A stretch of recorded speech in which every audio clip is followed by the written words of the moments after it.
Press play. It says the video has been removed, please. Hit refresh.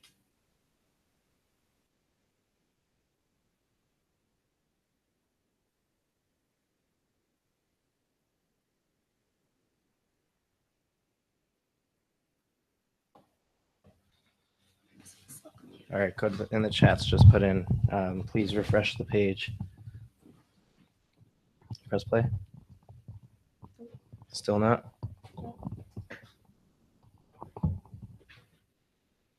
What should I do? Just scroll back up. Let's first get it working. Try again. Should I refresh again?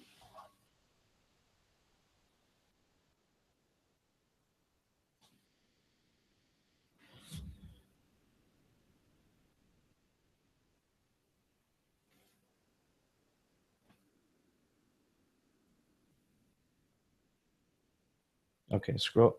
Oh.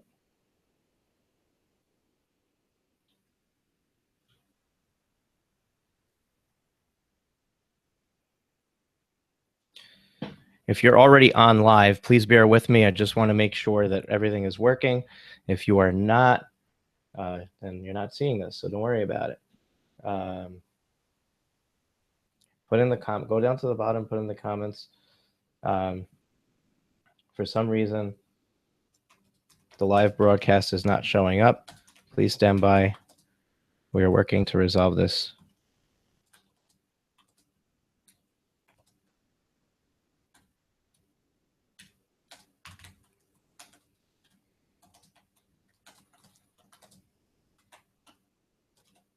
So fun.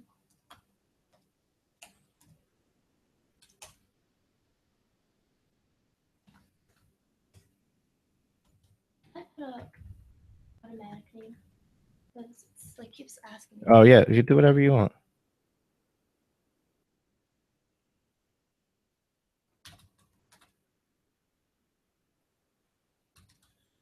Hey, but you're my password.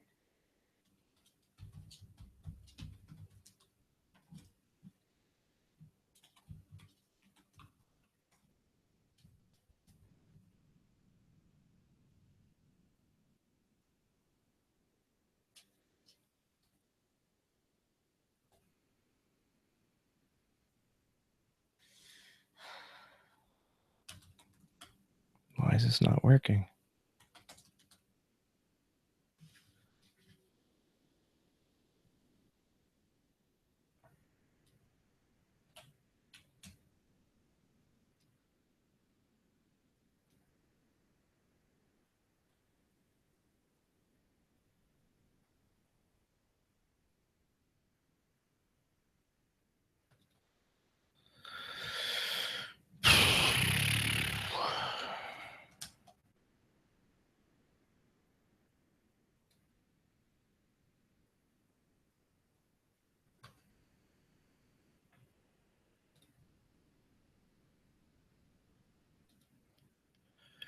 Okay, let's try something else.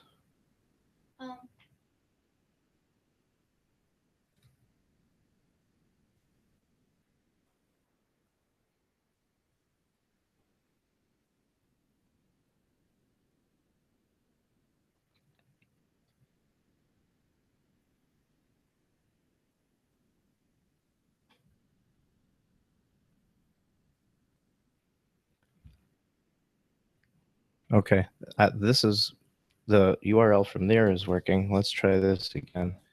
/.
should go there?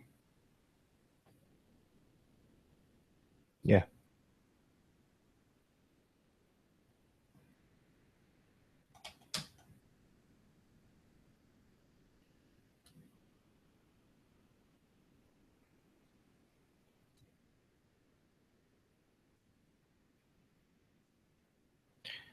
Yeah, just stand by. I just want to change this from a lead page link to a pretty link so that people who are going to the link actually get there, and we will get this underway. I'm sorry for the technical difficulties,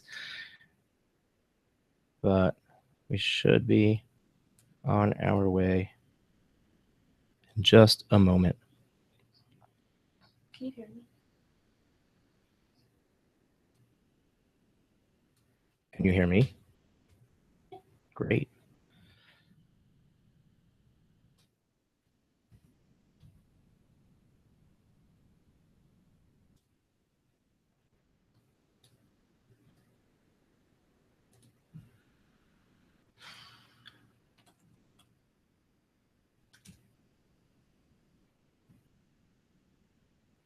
Okay, that new link is active, and let's see if it comes up properly. And it's good. Okay, the old link is good now also, and we are good to go. Hello, everybody, and welcome. Welcome. Thank you so much for joining me.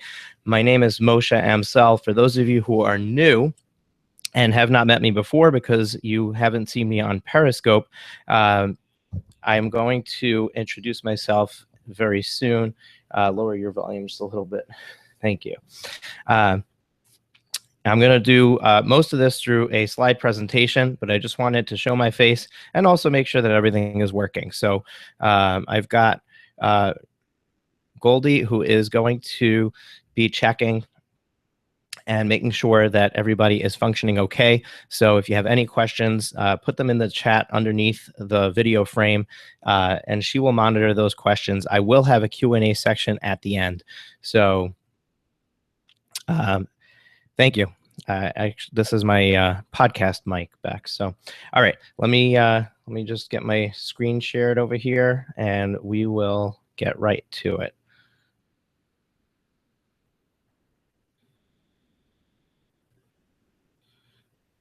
Okay, right now you should be seeing the slide, and let me just make sure. There is a delay, by the way. This is running on the back end through Google Hangouts, so Goldie is the only one who's going to be really have her head spinning when this is over, because she's sitting next to me, she's hearing me, and then 5 minutes later, well, it's not 5 minutes, but with a delay, she's then seeing, she's then hearing me. So, all right, so everybody has joined here to learn some business finance basics. And I am your presenter. My name is Rosenblum-Amsel, and I thank you very much for joining me. I wanted to start off with some quick house tips. Let's remove any distractions. It's going to be an action-packed hour, and I would really hate for you to miss any important details, and it's going to be lots of details going through. So let's close any running applications, extra browser tabs. Facebook's still going to be there when we're done, I promise. And I know my Periscope peeps are here. Periscope's going to be calling out to you, so just put your phone on silent, and you can catch those replays when we're done. And if you have any questions, post them in the chat below. Should you stop hearing audio or lose video at any time, it's probably not on my end, so just refresh your page and everything should resume normally for you. Also, as promised, we're going to be performing some giveaways at some junctures in this presentation. So when I ask for feedback, responses are delayed. I'm going to continue with my presentation and return to the subject a slide or two later to actually announce who those giveaways are going to. So the bathrooms are located down the hall to the right. Oh, this is over the internet. Sorry, I thought I was in person. That's my dry sense of humor. But this is me. My name is Rosenblum-Amsel, and I'm an accountant, business strategist, and tax consultant. I worked in the IT industry for 20 years, where I gained most of my business acumen and managerial experience. I'm not going to go into my whole life story here, and I'm still editing my About page, but I have done some Periscope broadcasts on it. And I share my story occasionally, but it was a long journey to where I am today.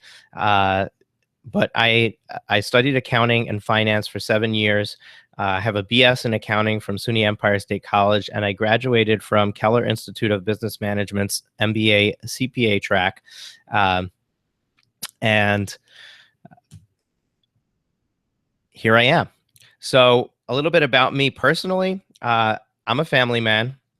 This is a recent picture, not so recent because the little bundle over there in my wife's arms is now 7 months, and that's shortly after he was born.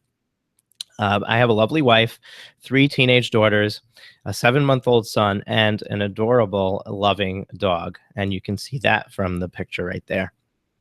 My dream is to have the flexibility to spend as much time as possible with my family, while at the same time being able to help others. I love helping others. I'm throwing this in, it's not on the slide.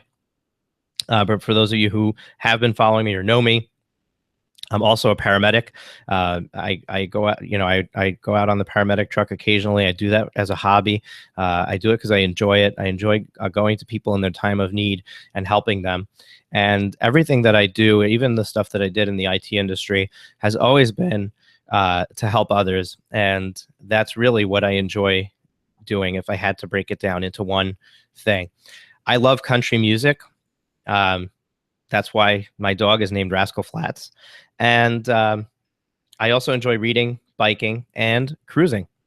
My wife and I have taken 5 Carnival cruises and a couple of other cruise lines, but we really like Carnival the best. But I would love to have more time to travel, and I'm sure some of you would feel the same. And some of you have your own dreams and aspirations, which we're going to talk about. So, having introduced myself, let's get down to business.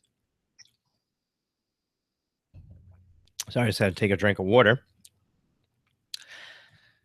Business finance is very similar to personal finance. Now, some of you will relate to this very well, and some of you may not. But if you manage your own money poorly, you're going to fall into the same habits in your business unless you do something to change that. In personal finance, you look into the future with dreams and goals. For you, it might be a house. For somebody else, it might be vacationing every year. For someone else, it might just be not working and staying at home with family.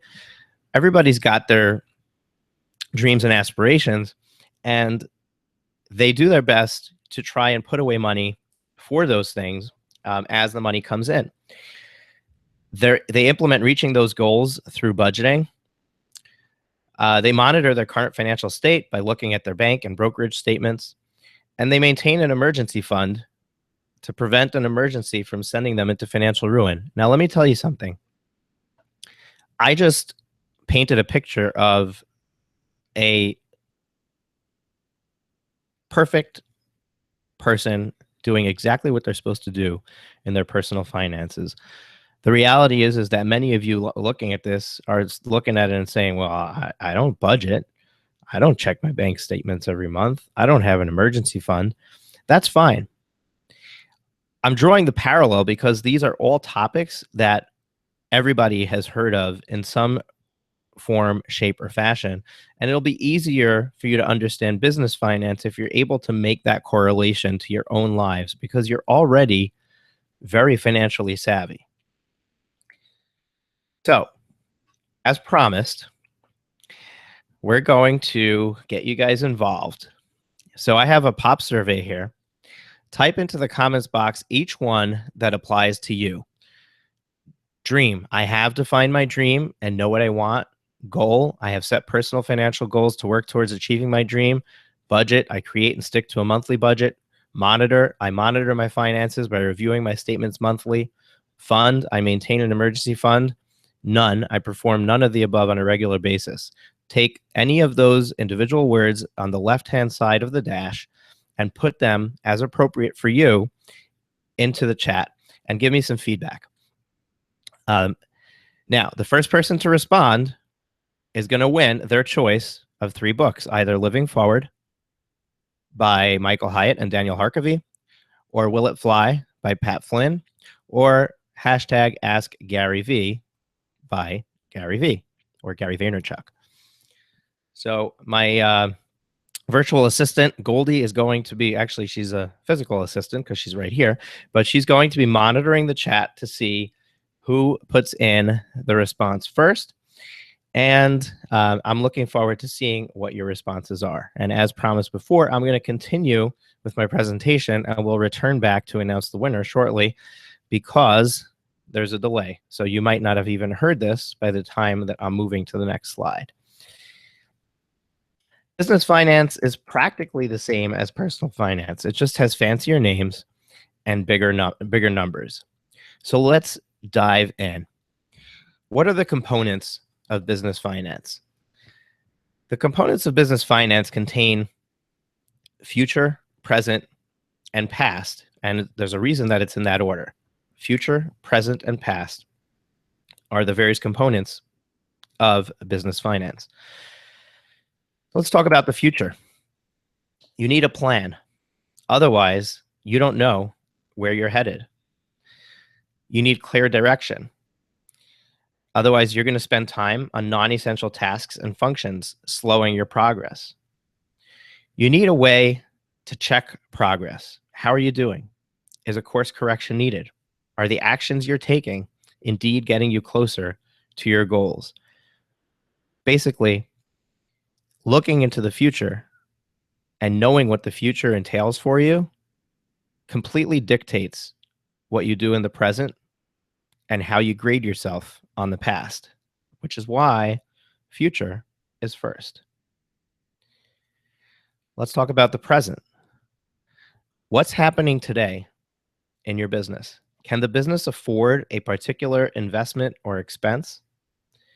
Does the business have a cash flow problem that needs to be resolved? What's the value of your business? Sometimes referred to as retained earnings. And we can look at the past. How'd you do? Were you profitable? Were you losing money? How does that compare to your overall plan when you look back at the future, when you look towards the future?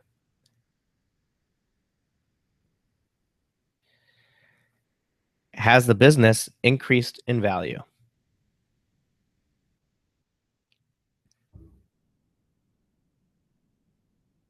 Before I start talking about accounting methods, I want to just jump back to the survey because it looks like your responses have come in. And I'm going to just grab Goldie's machine and take a look. And it looks like the first person to type in was Brittany F. And Brittany F., I don't know who you are, but if you will, if you're on my email list, just reply to any of the emails that I have sent you. Just let me know, hey, I'm Brittany F., winner of the book from the webinar, and I will send it over to you. If you are not on my email list, you should be, first of all. But my email address is MAMSEL, first initial and last name, at dreambuilderfinancial.com. Shoot me an email and let me know you're Brittany F. And we will communicate with you to get a shipping address and get that right over to you. So congratulations on your new book. And thank you so much for paying attention and being quick with the fingers to get your response in there. Yes, that's correct. Okay, let's talk about accounting methods. Now, the next couple of slides is really dry material, and I don't want to sound like a classroom professor, but it is something that we need to talk about because you need to understand this for your business. So we'll jump right in. Cash basis accounting is when the revenues of your business are recognized when payment is received. It's when the expenses are recognized when payment is made. And it is the simpler method, but it's not true accounting. See, accounting is the science of matching revenues and expenses to each other. But let me explain to you why cash basis accounting is not really accounting. Cash basis accounting stipulates that if I buy material to make soap, Bex is on here, so I'm going to use her as an example. She makes soap, right? So if I buy material to make soap today. And it takes me 6 weeks. I forget how long she said it takes. I think she said it takes 6 weeks to cure. It takes me 6 weeks for it to cure. And then I need to first try to sell it. So I might have the expense in January for the supplies. I might have additional expenses in the curing process over the course of February and March. And then in April, I might sell that bar of soap. So in January, I had the expense. In April, I had the revenue. If I'm looking at my monthly statement for January and I'm doing true accounting, those expenses don't really correlate to the revenue that was generated in January. Same thing in April. The revenue that came in April doesn't correlate to any of the expenses in April.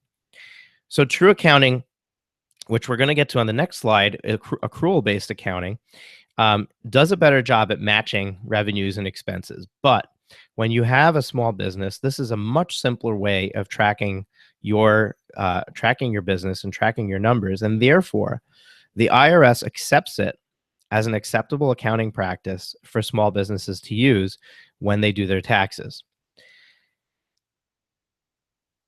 Accrual basis accounting is when the revenues are recognized when the work is nearly complete, the expenses are recognized when they become due, and it's much more complex because it requires splitting up expenses into various pieces, putting them as assets, as liabilities, until they're actually recognized expenses.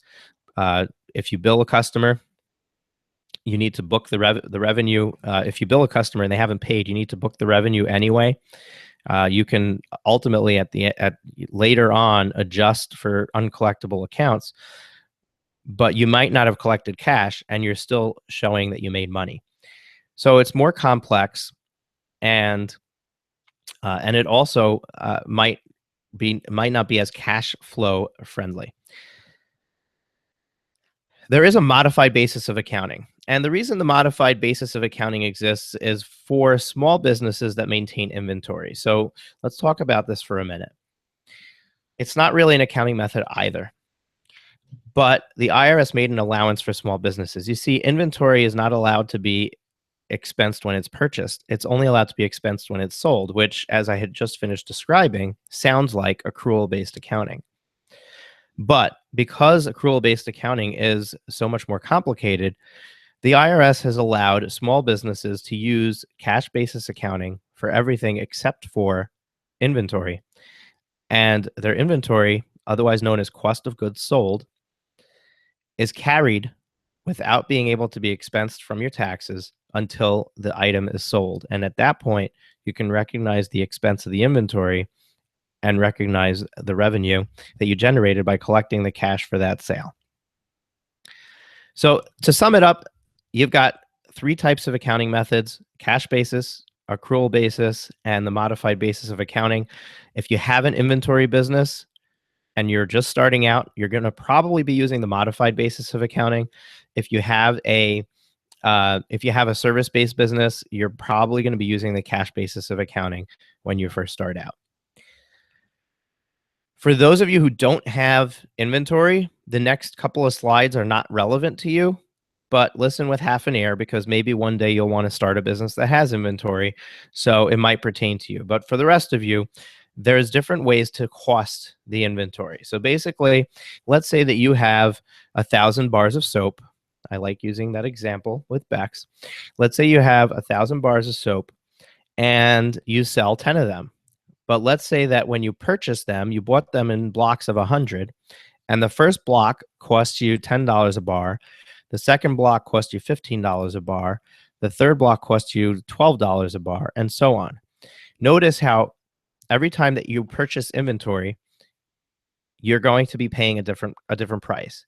That gets affected by the market. It gets affected by your relationship with the vendor. So if you buy more, usually you can get a better discount. Sometimes if you use the same vendor continually for a while, they'll give you a discount because they have a relationship with you. So inventory costs can go down over time. They can go up over time. How do you determine, when you have 1,000 bars of soap and you sold one of them, whether you paid $15 for it, $12 for it, or $10 for it. So there's different methods. First in, first out basically says the first bar of soap that I purchased from those 1,000 is the first one that I'm going to sell. And therefore, whatever I paid on that very first order is what the expense of that bar of soap is when I sell it. I haven't been following the bullets, so let me make sure I didn't skip anything. So FIFO is the more commonly used method of accounting, follows common practice of rotating inventory. You sell the oldest item first, keep the newest ones, and let them get older on the shelf until you sell them. FIFO is a superior method to use, and it's more commonly used with small businesses. And it's also better to use when inventory purchases are declining, because you always want to book as much of an expense as possible against the sale to lower your tax bill. If you want to just show that you're doing better in business and you're not looking to lower your tax bill, you could it could be disadvantageous for you to use FIFO. So in that kind of a market. So it directly relates to how much your cost of goods sold is. Now, LIFO, the other common method used, is last in, first out, and it's exactly the opposite. So the latest bar of soap I bought is the one that I sell. Inventory costs, as we had said, can vary depending on market conditions and vendor relationships. And if you buy in multiple batches, you need to worry about what it costs. LIFO is less commonly used method of accounting for inventory in small business. It's superior when inventory purchases are increasing.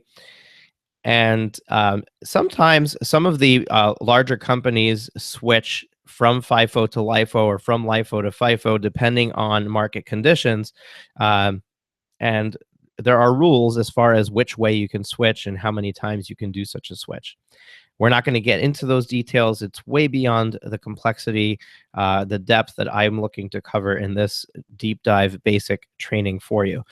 Just know that it exists. Know that if you're just starting out, you're most likely going to use FIFO. However, you might want to get the advice of an accountant and or a tax professional before making that decision, because sometimes once you make the decision, you're not able to change it.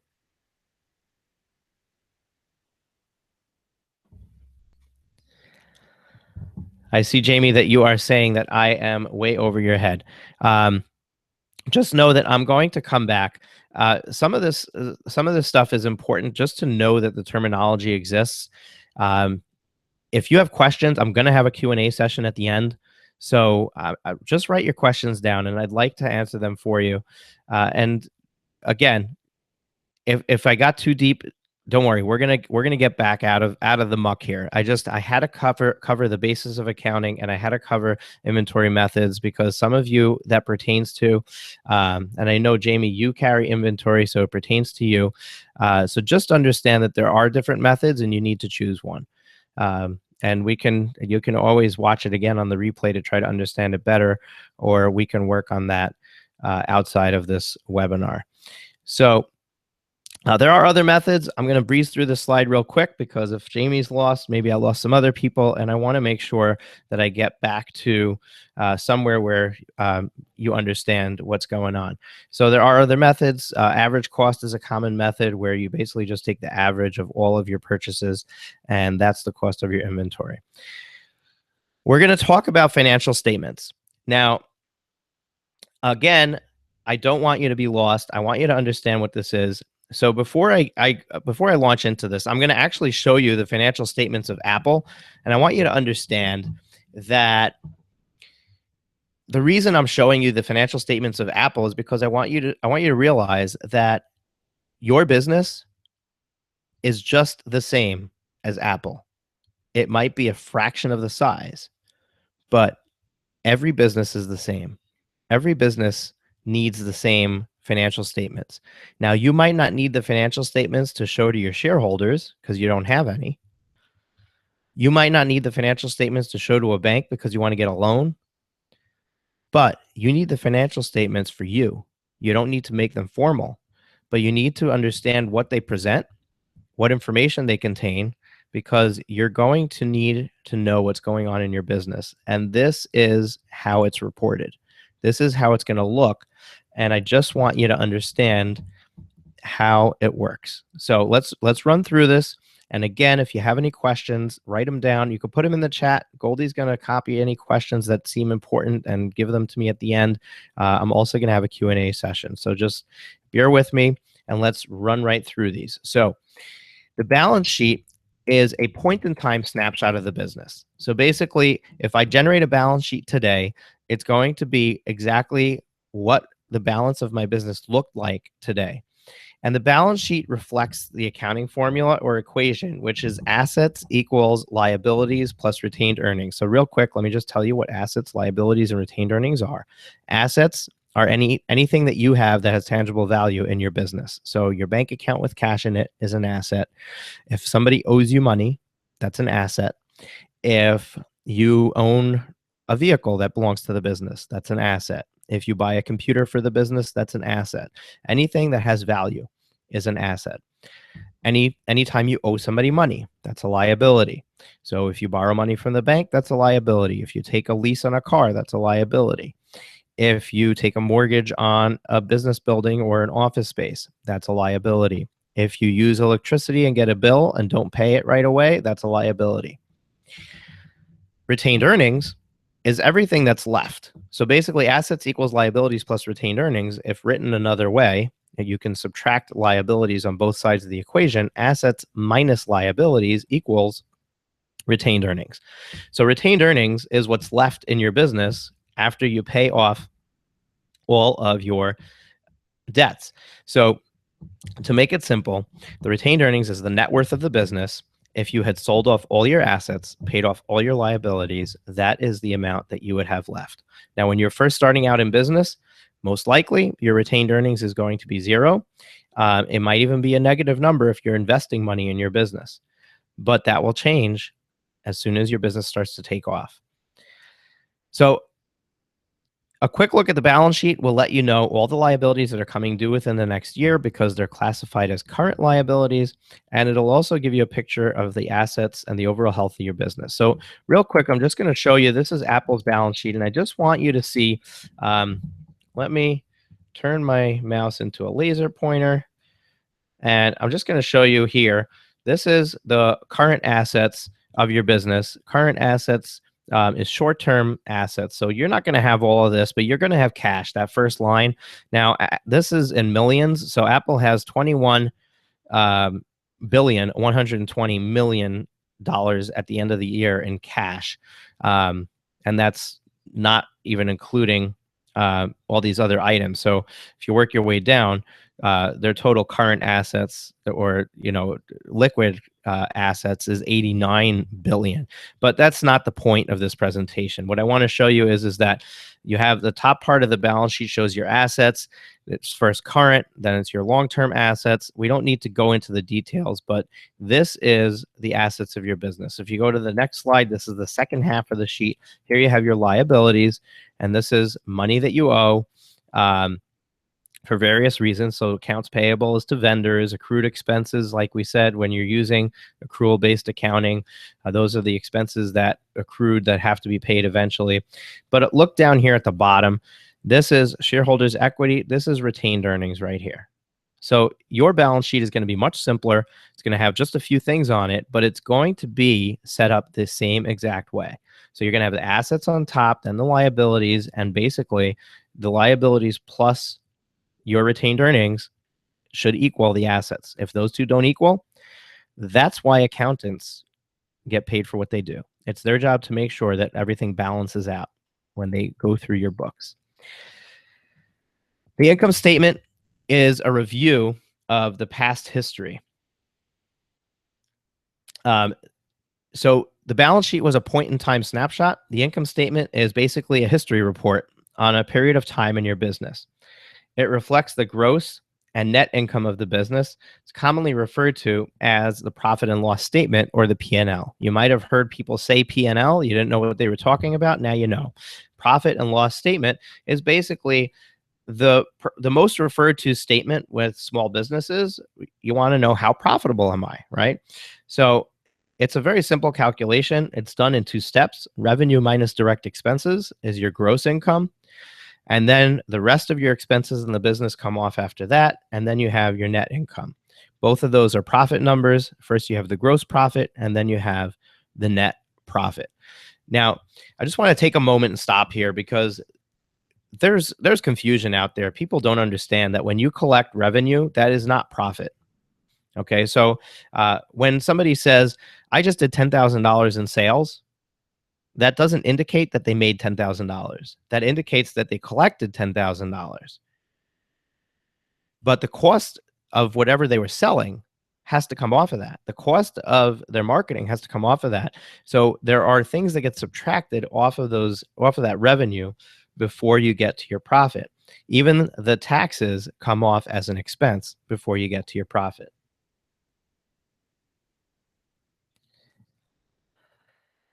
This is again, Apple's income statement. Now, just to put it in perspective, let's go straight to the bottom line, right? We want to know, how's Apple doing? $53 billion, $394 million is what they made in 2015. Okay. So, but you can see that they have the net sales on top. They have their cost of sales. Then they have their gross margin, which is, their gross profit. Then they take their operating expenses, operating income, subtract it all off, and they get their net income. So I hope that you guys are with me. If I'm losing you at any point, please let me know. Put it in the comments section, and Goldie is going to let me know that I've lost somebody.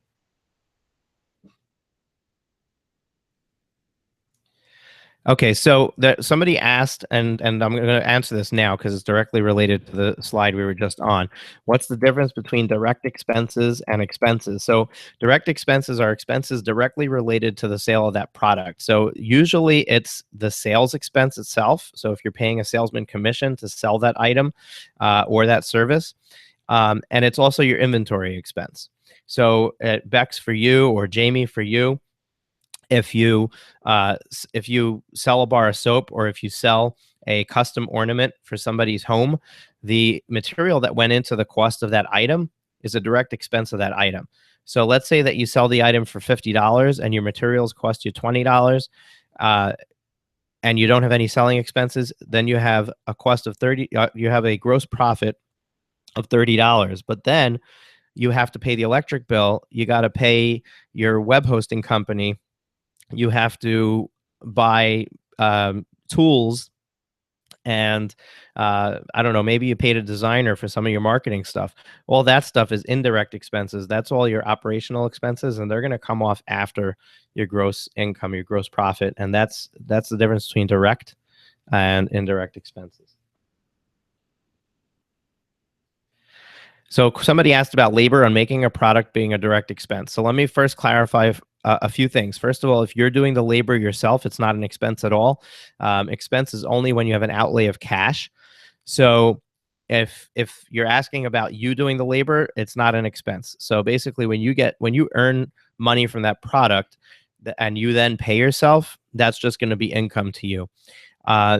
If you outsource the labor, it depends on how you're outsourcing it. So if you are outsourcing the labor to a contractor, then it is a direct expense. If you're paying an employee to do it, it's not a direct expense. And the reason is because once they're an employee, you have to pay them whether they're productive or not. So they could, if you have 1,000 bars of soap on the shelf, you're going to have them stop making soap until you sell some of that. And when they're not making soap, you're still paying them. So that forces that to be an indirect expense.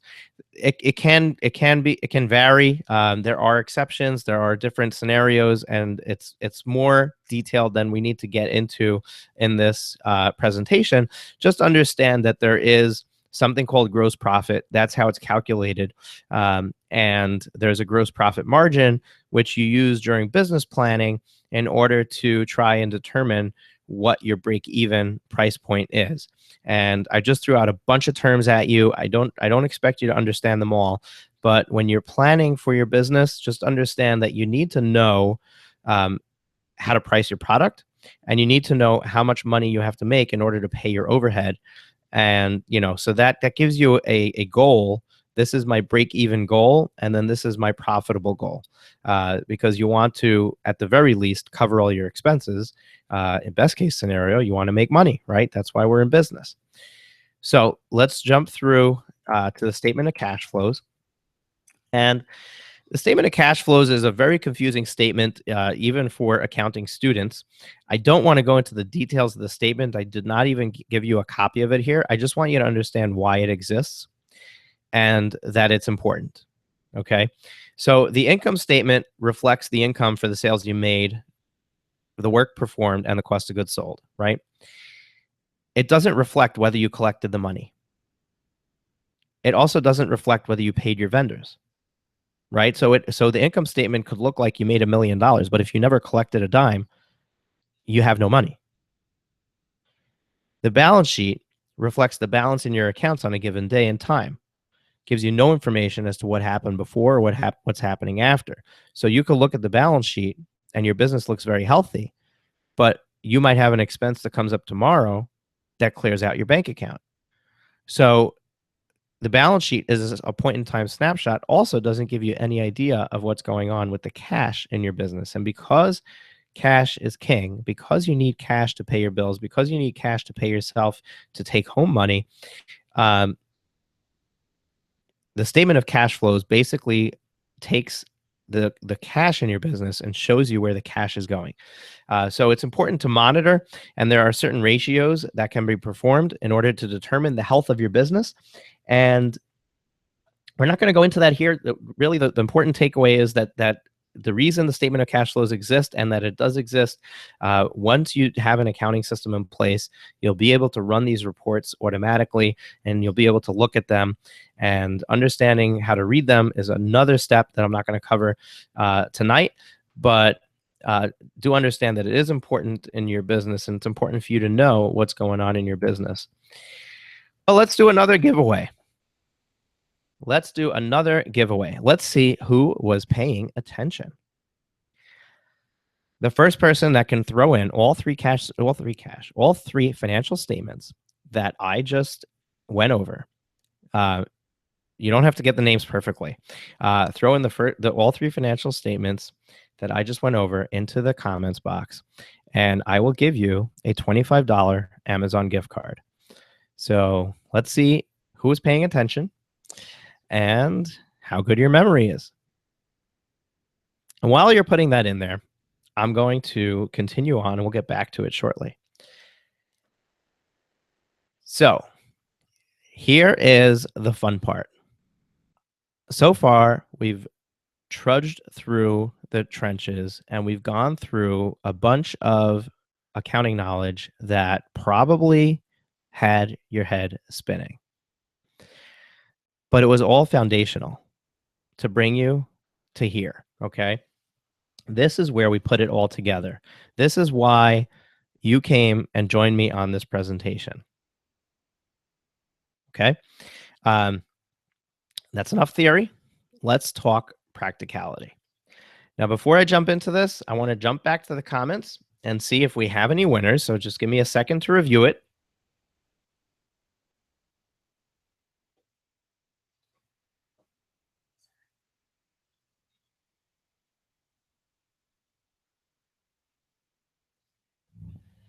Okay, so it looks like Bex, you are the winner.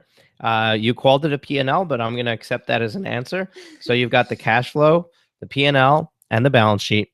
And looks like you're going to be getting a $25, what did I say, Amazon gift card? Amazon gift card. So I know how to reach you, so don't worry about that. We are going to move right on. So putting it all together, there are 4 components that you need for the health, the financial health of your business.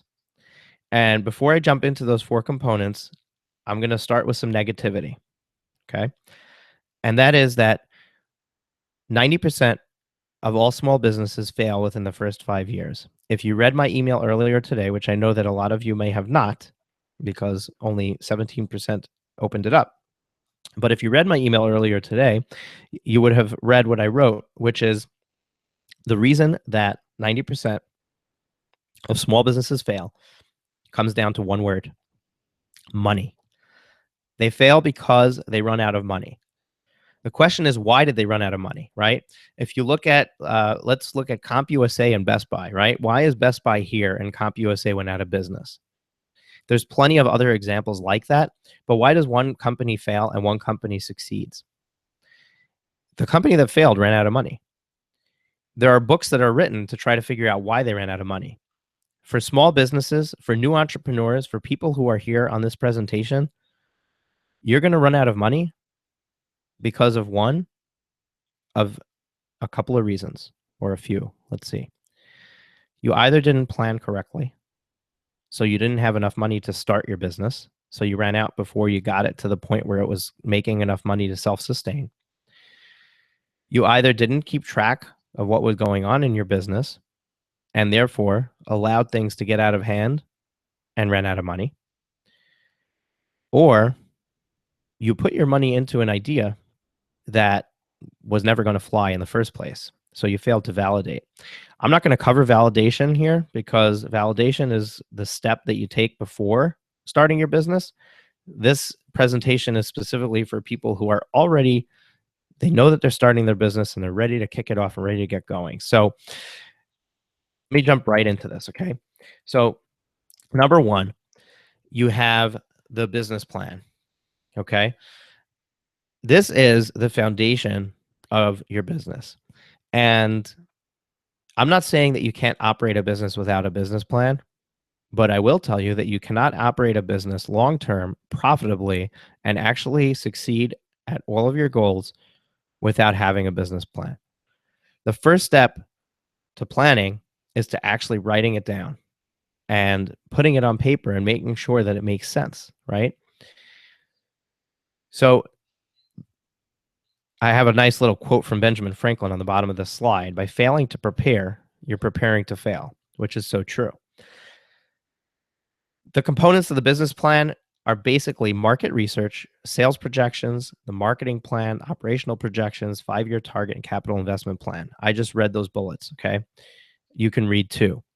I'm going to go into each one real quick, briefly. I don't want to lose you guys, and I don't want to make this sound overwhelming, but this is very doable for each one of you to create a business plan for your business.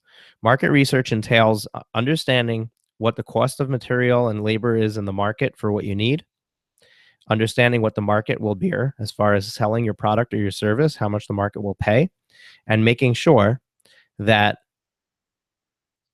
the amount that they'll pay will cover the expenses and will leave you with enough money to cover the rest of your costs and still make money, right? So the first step in the business plan is to do your market research. And the market research is going to be the foundation of all the other steps. When you do your sales projections, those projections are going to be based on what you expect the market to be able to buy and how much you expect them to be able to pay, right? Sales projections, and again, remember, a business plan is a plan. It's not reality. It's what you want to have happen.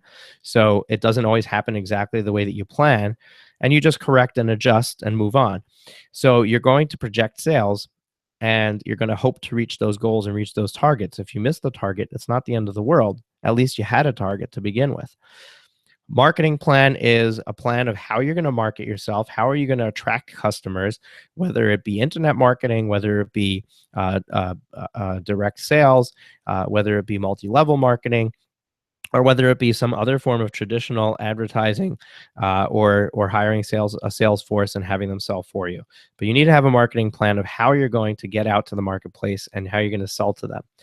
Operational projections are just your projections of what you're going to need as far as staff, as far as equipment and supplies, and rent overhead and electricity and all of that.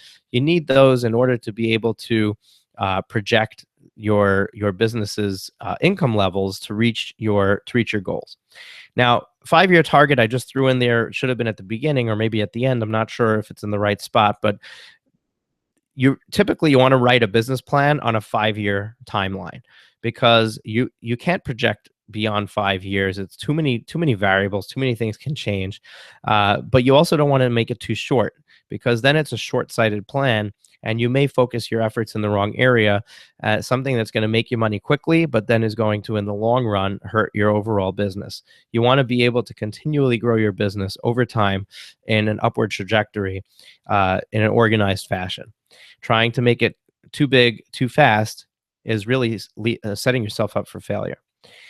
And finally, a capital investment plan. And this might throw you for a loop because you might not be planning to borrow money from the bank or to get investors. But the reality is that it takes money to make money. And you might not be going to the bank or you might not be getting yourself investors, but you're going to need money from somewhere to pay for some of the things that you need to get your business going. And that money is going to, if it doesn't come from there, it's going to come from you. So regardless of where the money is coming from, the business plan needs to project how much money you need, and you need to make sure that you have that money lined up, because if you don't, you're going to become a statistic before you even start. So you're going to run out of money before your business becomes self-sustaining, and you're going to be one of those businesses that started and failed. And I want to see you succeed.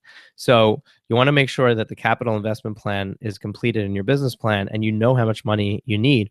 And if you don't have enough, you need to figure out how you're going to raise the rest, whether it's going to be from family, from a bank, or working really hard, or selling a bunch of stuff that you have in a yard sale. I mean, there's a lot of different ways to raise money for a business.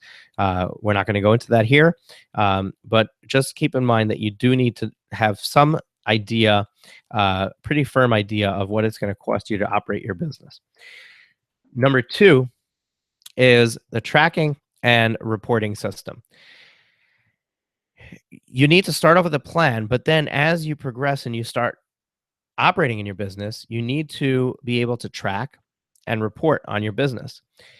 And scanning receipts into a program is a very, very primitive way of tracking. Keeping receipts in a Ziploc bag or in a shoebox is even more primitive.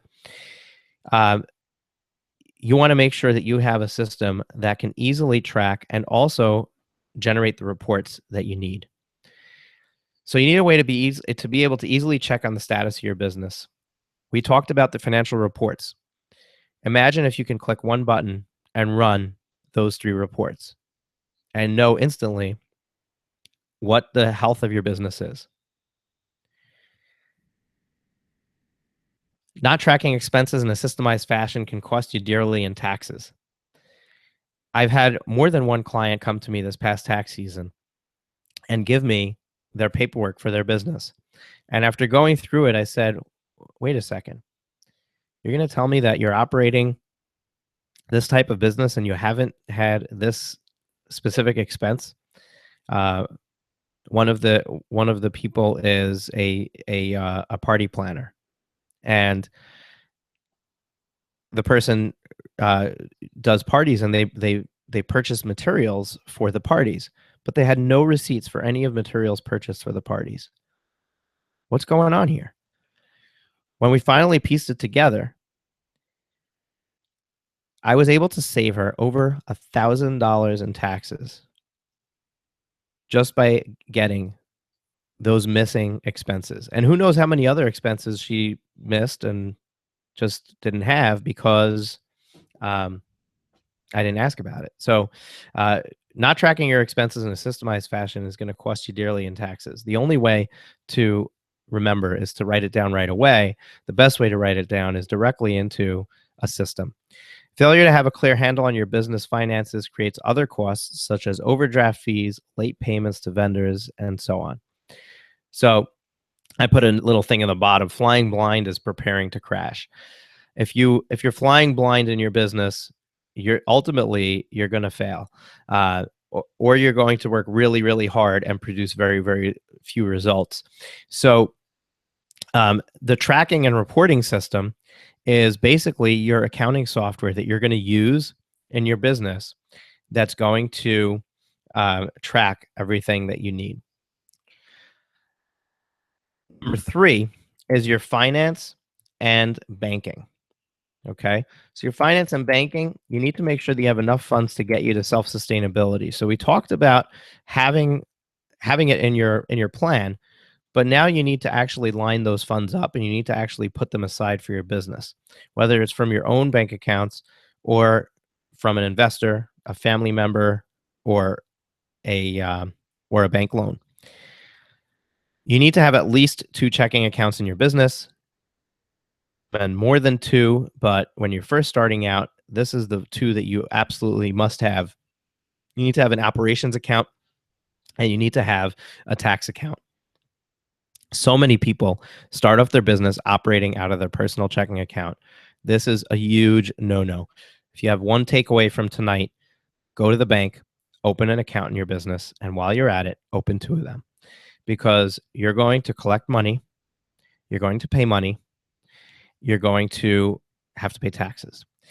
So by separating the accounts, number one, you're treating it like a business, which if you ever got audited by the IRS, they're going to want to see that you treated your business like a business. And one of the things they're going to check is to see if you had a business account. It separates your business. It keeps you from intermingling funds.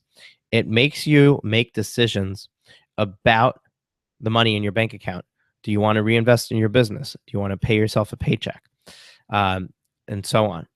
So you want to make sure that you have everything in an operations account. Now, when you collect revenue, you want to set aside a percentage of that into your tax account.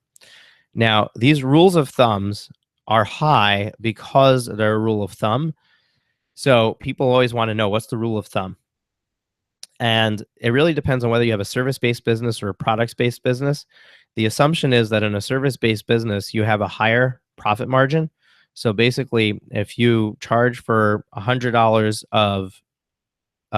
if let's say $100 for 45 minutes, right? So you give a client 45 minutes, you charge them $100. But there was really no cost in providing that service. So you don't have cost of goods sold coming off of that. You don't have an expense coming off of that, just your routine business expenses, which is why it's a higher percentage for service-based businesses. Product-based businesses, you're going to ultimately subtract your cost of goods sold and then all of your other business expenses.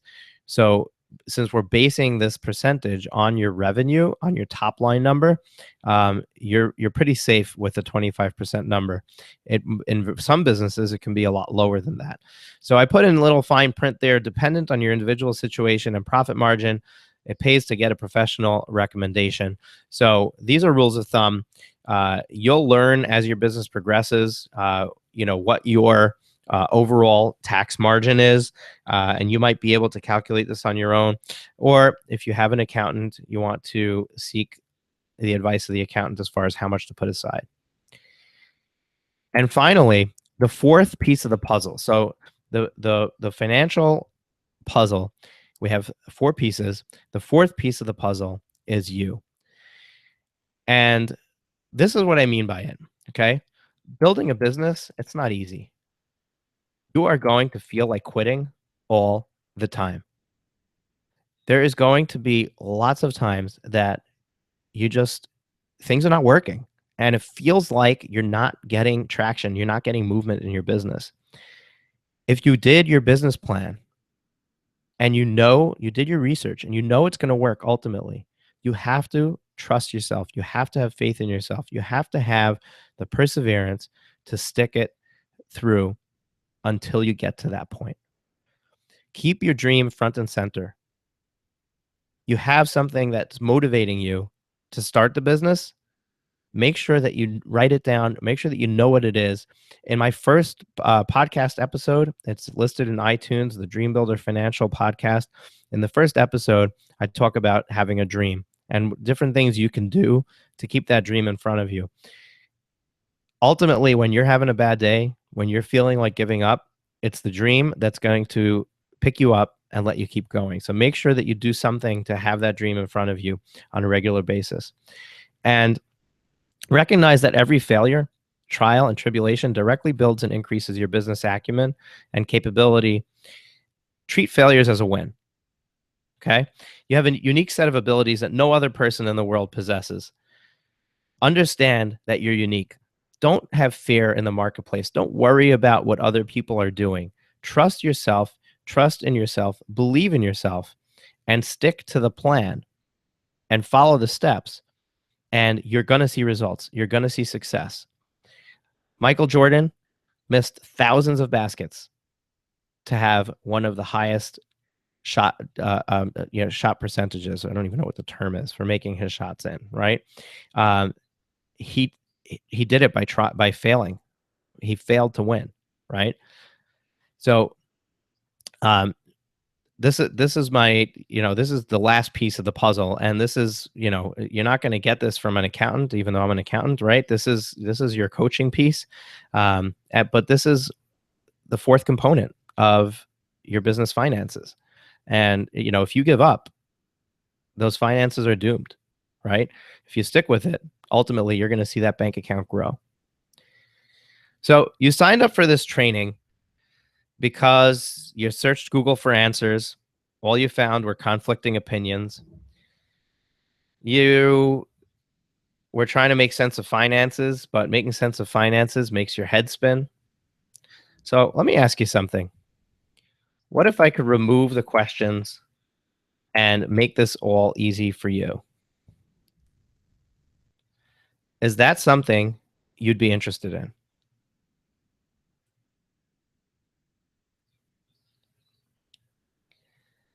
And I'm going to give a moment for you to put some feedback into the chat.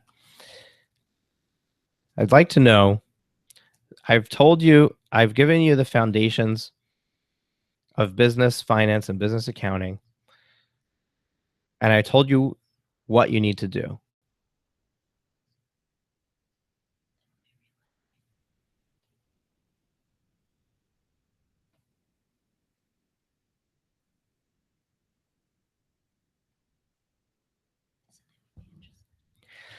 All right, so I'm gonna actually switch screens here. I'm going to, let's see, exit out of this presentation, and I'm going to introduce you to my Idea to Profit course. I didn't have a chance to put this into the slides, but I want to just show you. This is 1, 2, 3, 4, 5, 6. The first one's not really a module. Okay, so this is a 5-module course that I am going to be launching. It doesn't exist yet. I'm going to be launching this course. The first module is going to walk you through creating your business plan. I will take you step by step through the process with examples, with worksheets. We're going to walk through creation of your business plan. At the end, you will have a written business plan for your business. I will walk you through forming the entity of your business, whether it should be a sole proprietorship, an LLC, an S Corp, a corporation, an LLP, a MLP.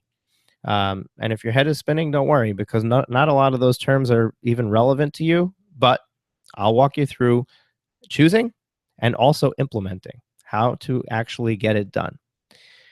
Then I will walk you through accounting. And this is the piece where I'm going to introduce you to accounting software, help you choose the right software for you, and teach you how to use the software. I'm not going to do a thorough training of the accounting software, but there will be a basic training so that you can set your business up properly and get working in that software. The taxes section is going to deal with everything you need to know about taxes. We're going to talk about estimated tax payments. We're going to talk about your annual tax return. We're going to talk about employment taxes, sales taxes. Everything taxes is going to be covered in there. And the last section, finances, is going to talk about finances. And what I mean by that is we're going to discuss how to manage your finances, when you should start paying yourself, when does it make sense to start hiring other people if that's in the plans for your business, and so on and so forth, and how to read your financial reports that the accounting system is going to generate. All that is going to be in your finances section. This is going to be a wonderful overall comprehensive encompassing course that will walk you through step by step the entire process that you need to follow to act on the steps that I just laid out on this webinar. So what do you guys think? This is so let me just tell you, this this course is going to be released over the course of the next 4 to 6 weeks. It might take a little bit longer, but it'll start being created right away. I'm going to start working on it next week, and you'll be able to get in there shortly to start working on your business plan. And because I haven't sold this yet, and you're the first people to know about it, I'm going to give you a very special offer. Now, I had talked about pricing on Periscope earlier, and I apologize to the people who have watched those scopes and have a number in mind, because I have spoken to a bunch of my target audience, and I have come up with what I'm really going to charge for this when I launch it come the end of June. So I'm going to be launching this course at $497. But because you guys are on this webinar, and because you are getting in on the pre-launch before I release the course, and you're going to provide me valuable feedback on things that I need to add or things that I didn't need to have in there, and questions that you have, I'd like to offer you a discount. What I'm going to do is I'm going to offer this to you for $297. $297 is going to give you everything that you need to get your business going. Creating your business plan, forming the entity, choosing the accounting software, getting it set up, understanding what to do with your taxes, and also when you need to get a professional involved, and the finances of your business. But that's not all.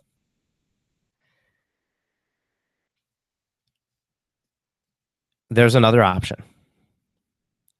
This option is if you want to learn how to do it so you can do it yourself.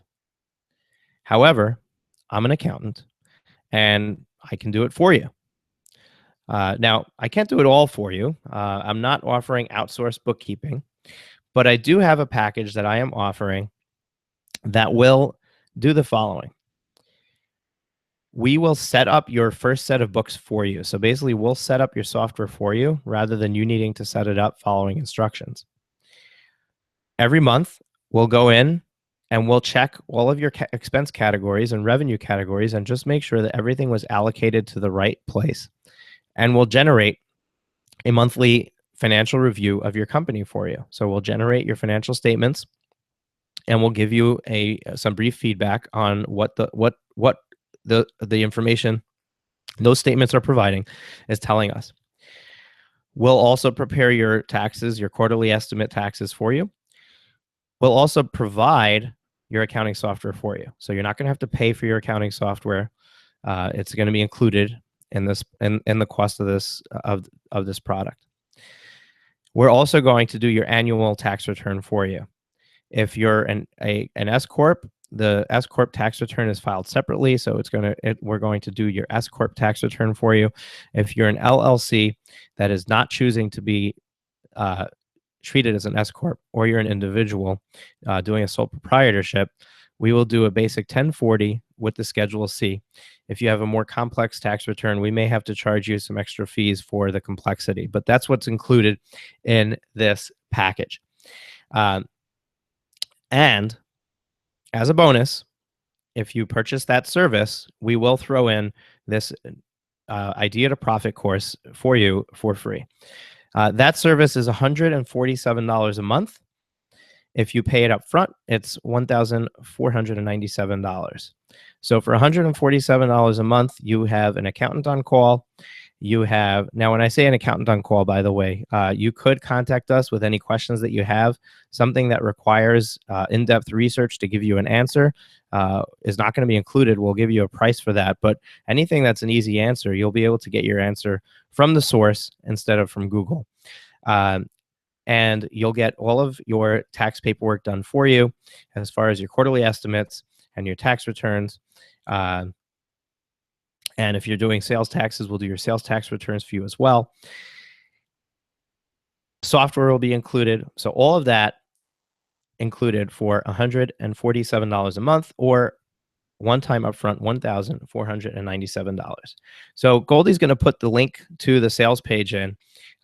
If you're interested in making this purchase, and I will tell you that I'm going to be offering a fast action bonus. What that means is that anybody who makes a purchase while we are here on the call. And by the way, this is the sales page. This is what it looks like.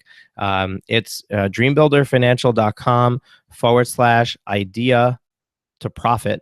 dreambuilderfinancial.com/idea to profit. Ignore my URL because that's the redirect. But this is the sales page. It's very simple. I go through it, but you see here, this is the course. It's going to be $497. Offering it to you for $297. It will never be this price again.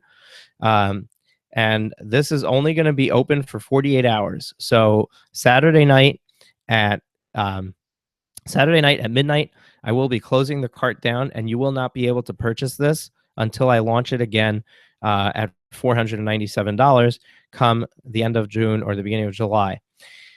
If you want to purchase this small business accounting package, this covers everything that we just said. It's going to have a subscription to accounting software, one-time setup of the accounting software, monthly accountant review of books, monthly reports, profit loss balance sheet, income statement, cash flow, quarterly estimated payment filing, annual tax return filing, and free access to the Idea to Profit course.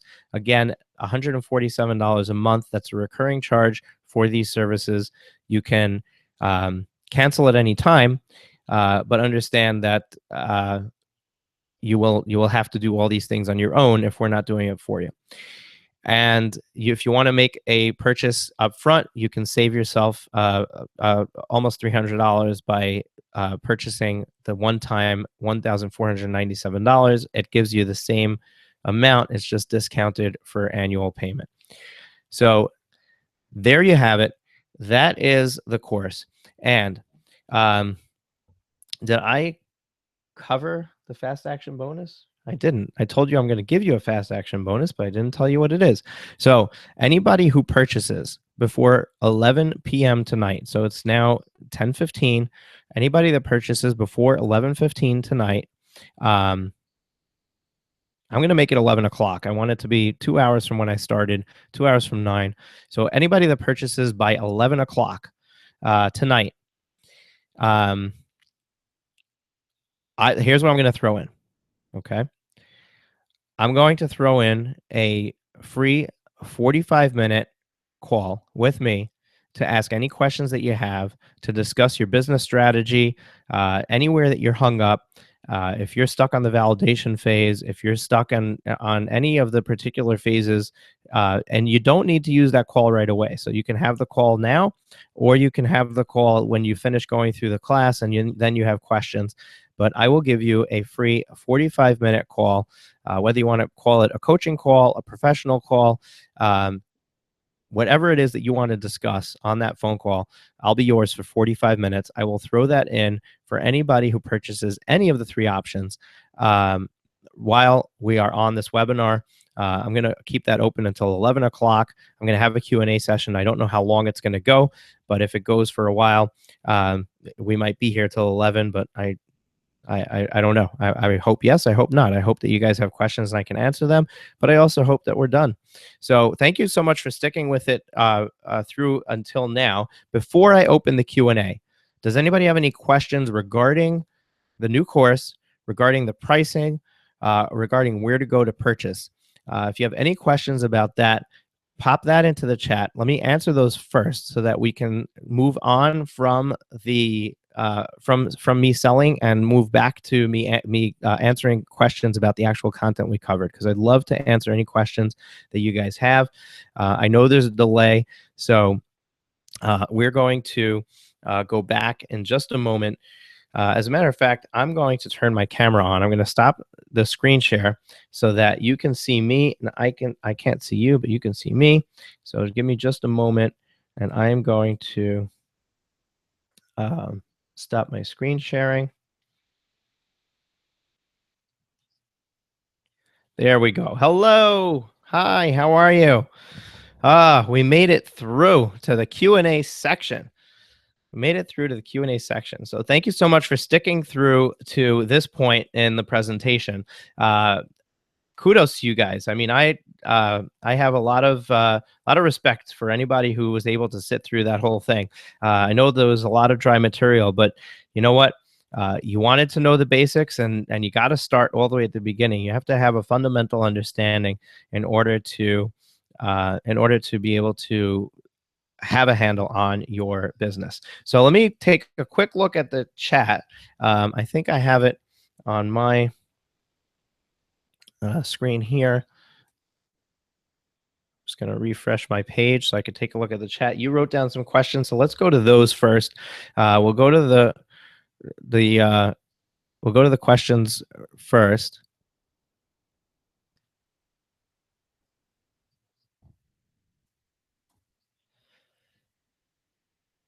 All right, let me see. Pass your computer over, Goldie. Let's take a look. All right. So Brittany says, thanks again for the chat last week. You're welcome, Brittany. Oh, that's who won. That's who won the book. Okay, I know who that is. Okay, awesome. Jamie, you lost me 10 minutes ago. Okay, I addressed that. Dan, do you mean like to set it up or how to set it up? So Dan, was your question regarding the training that I'm giving, or was your question regarding the accounting service, the $147 a month service? And what's the next one while we wait for him to answer? You're welcome. You're welcome, Vani May. You're welcome. I'm glad that you joined me. Thank you so much for joining me.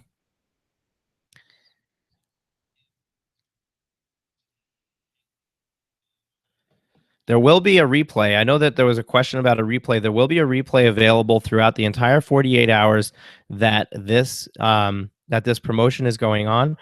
And then the replay is going to come down. I'm going to package this webinar up, and I'm going to sell it for $17 a piece. So catch the replay while you can. If you want to purchase it, you certainly can. Just shoot me an email, and I'll be happy to send you the sales page once it's for sale. Was there any other questions there?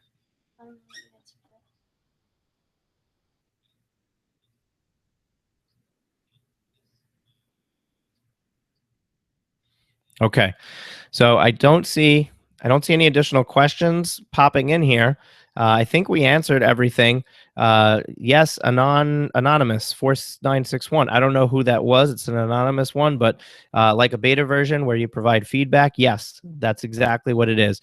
I'm going to be dripping the course out to you because it doesn't exist yet. I'm going to be creating the content over the course of the next 6 weeks, and as I present it to you, we'll communicate back and forth within the class, and we'll communicate back and forth within the class, and we will cover whether or not the material is helpful for you, and what it does for you. So, all right, I don't see any more questions. So, are we done? Course looking awesome. The bonus of getting your account set up is awesome. Hey, there are well, there's 9 viewers. Well, I think 2 of them are me and my daughter. So I think there's 7 people still on live right now. So here, let's do something fun for the 7 people who are on. Yes, and there will be a replay. The replay will be available directly on this page. So just refresh after we go offline, and it'll be there right away. QuickBooks is one of the recommended software applications that I recommend. There's 2 versions. There's a desktop version and an online version. Both of those are included in my $147 a month accounting package.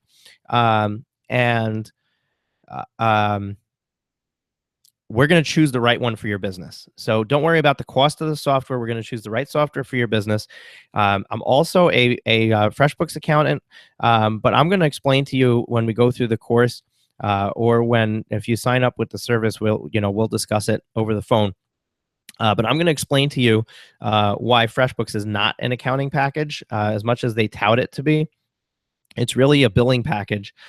So it makes invoicing beautiful, and helps you to it helps you to collect money, but it does not have a check register. It doesn't have a bank account feature.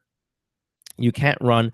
You can run a basic profit and loss, but you can't run a balance sheet on it and a cash flow statement, and it doesn't do true accounting. So, FreshBooks is okay if you're a coach and all you want is something to be able to bill people with, and you're just going to go to your accountant at the end of the year and hand them your bank statement and say, "Here, prepare my taxes." But it's certainly not the preferred method of accounting. So, my recommendation is going to be for most people is going to be either QuickBooks Desktop or QuickBooks Online to answer your question. There are exceptions to that, of course, and people who maintain inventory, which I know I have a few of you on here, people who maintain inventory, they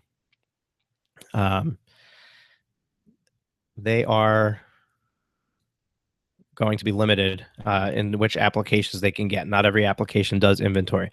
So I want to make this a little bit fun. Some of you stuck it out to the end, and I appreciate that. I think that you guys get a massive amount of credit for being here. So I want to do this.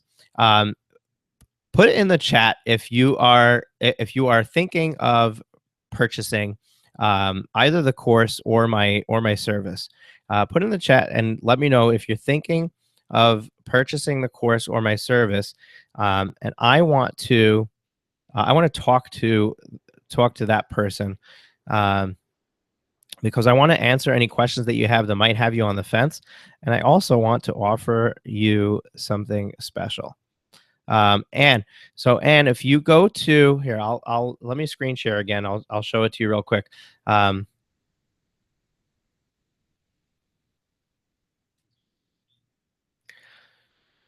If you go to dreambuilderfinancial.com / Goldie, put it into the comments again. Dreambuilderfinancial.com / idea to profit. It's going to take you to this page. Okay.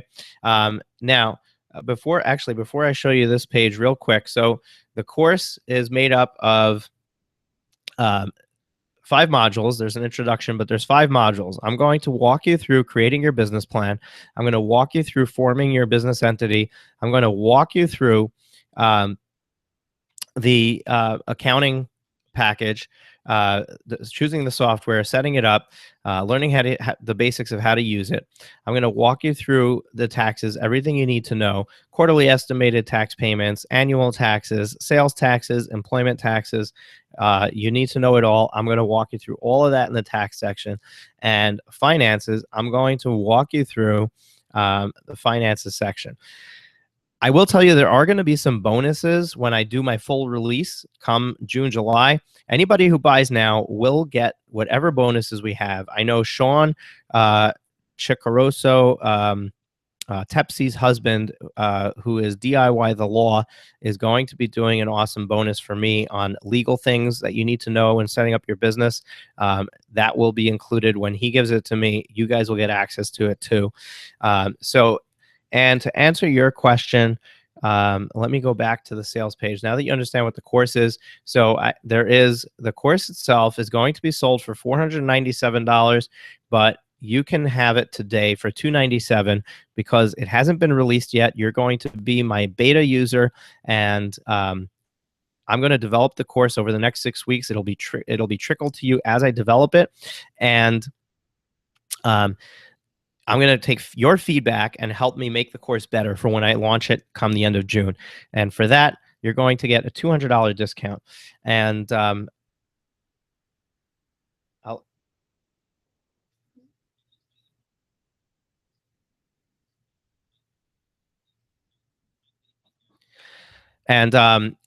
these two are an accounting package that I'm offering And basically, it's going to do all of the accounting function that you would hire an accountant for. And it's spread out over the course of a year. It's going to include your annual tax return filing. So you're going to save there. It's going to include the subscription to your accounting software. You're going to save there. We're going to do a one-time setup of your accounting software for you. So we'll interview you. We'll understand your business. We'll set up your books for you. And all you need to do is start entering transactions in. We're going to review your books every month. So every month we're going to go in there and we're going to make sure that everything is categorized properly, and we're going to correct any errors, and we're going to then generate monthly reports for you and explain to you what they mean for your business. And I don't have it on here, but we will take care of your sales tax return filing for you as well. And at the same time, it's going to give you free access to the Idea to Profit course. So you don't need to buy $297 plus the service. If you sign up for this service, $147 a month, it will give you all of this, and you will be on your way. So I hope that answers your question, Anne. And let me jump back to the chat because I know there's some people have been coming in here. Everything. Can't wait to see the replay. Yeah. So, Anne, watch the replay. You'll see everything I went through. And I'm not sure I could justify the cost since I'm not making a profit yet and need to spend as little money as possible right now. So what I'm going to tell you, Anonymous 4961, because I don't know who it is. What I'm going to tell you is buy the course and let me walk you through and try to do as much of it yourself as you can with my guidance through the course. And if you find that it's just not your thing, maybe at that point you'll be making money and you can always buy the service later. Might not be offered for the same price. The price is likely to go up, but at least get the education for the stuff that you need to do. That's the suggestion I have for you. I certainly don't want you to stretch your limits. I don't want you to be paying me when you're not actually making money. Sometimes when you refresh the page, it switches you to anonymous because you lose your name. If you click set name on the bottom right, you should be able to set it back. And Danette, thank you for clarifying that that's your name. I didn't know who Dan was, but appreciate it. So any other questions? So here's what I'd like to do.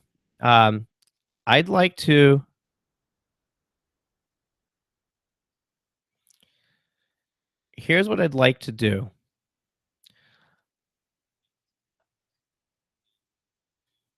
Yes, we will do your tax returns from any state in the United States of America.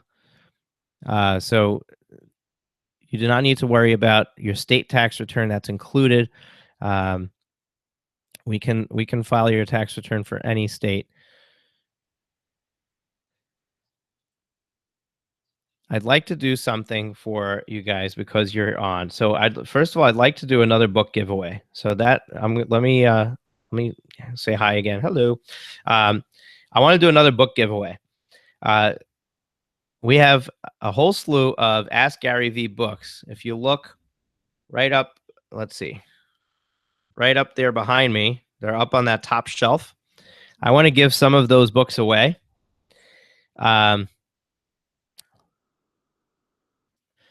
So here's what I'm going to do. For anybody who buys the course right now, and I'll tell you this, if you're on the fence about the monthly fee, here's what I'm going to do.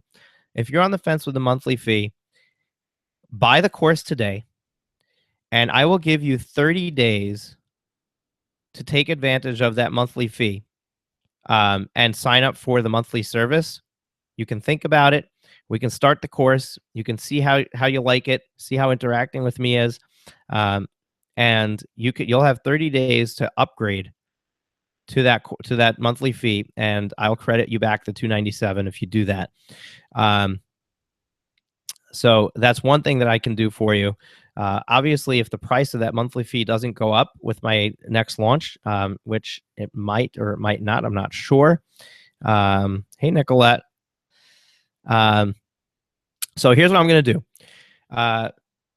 for anybody who signs up right now for the course and puts in the chat, hey, I just signed up, I'm going to throw in an Ask Gary V book for you. So I'm going to take one of those books, pop it in an envelope, and ship it over to you.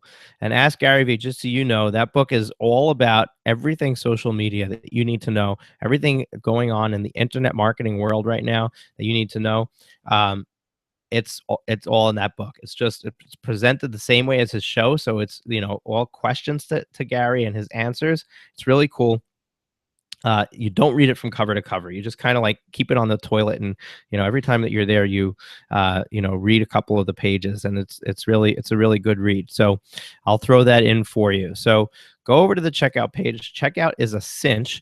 You just create a username and password, put in your credit card information, and check out. And if you do that and throw in the chat here that you purchased, I will ship out an Ask Gary V book to you. And if anybody has any questions or about the product, anything that you want to know, let me know.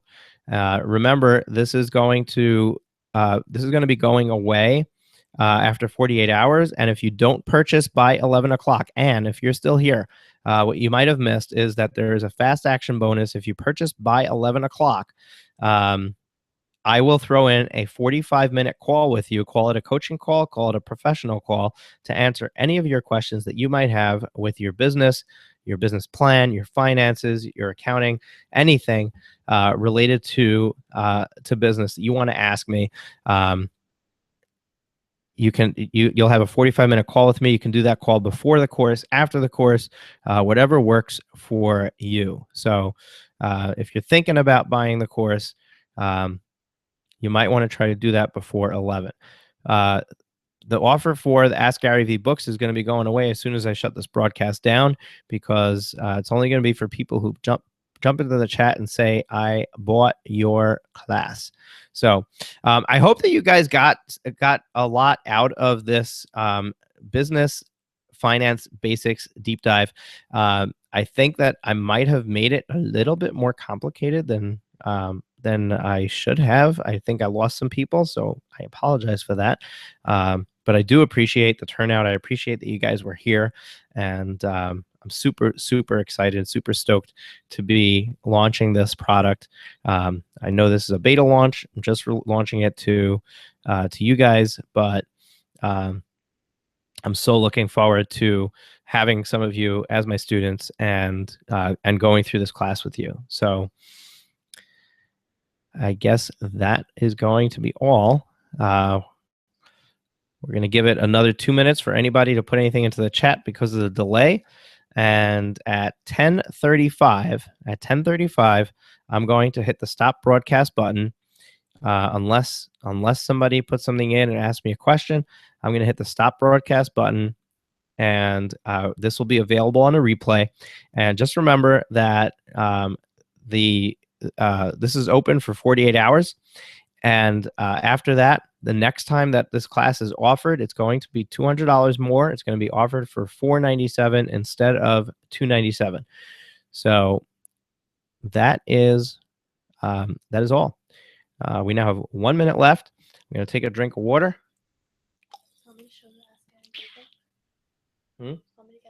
Sure.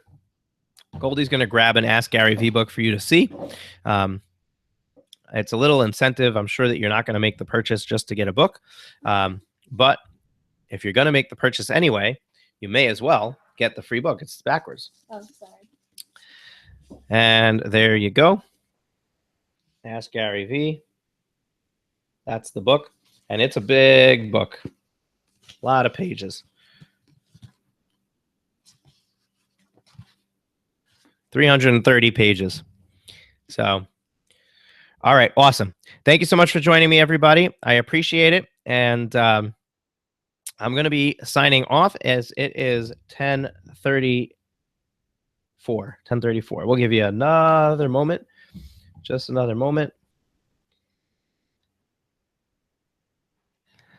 And nobody else putting into the chat. Let me just refresh my screen to make sure. Yep, that's it. So I'm going to close it down. Thank you so much for joining me. I appreciate it. I appreciate your patience at the beginning as I got the tech worked out. And hey, Nicolette, thank you so much for joining me. Thank you so much for joining me, Nicolette. And I hope that I'm going to see you in the course. So take care. And remember, you've got 25 more minutes to purchase the course and get a free 45-minute call with me, anything that you want. And just so you know, I bill my clients at $150 an hour. So that is a $75 value on top of the super value that you are going to be getting as it is with this course. So anyway, take care. Have a good night. And for those of you who are watching me on Periscope, I will see you again on Scope soon. For the rest of you, you're signed up for my email, and I appreciate that. And all you need to do is watch out for my emails, because I'm going to continue to send you value, whether you buy or not. I love you all, and I look forward to continuing our relationship going forward. And feel free to ask me any questions that you have, either on my Facebook page at facebook.com/dreambuilderfinancial, or on via email by replying to the emails that I send you, or on Periscope when I go live. Take care. Thank you, and have a good night.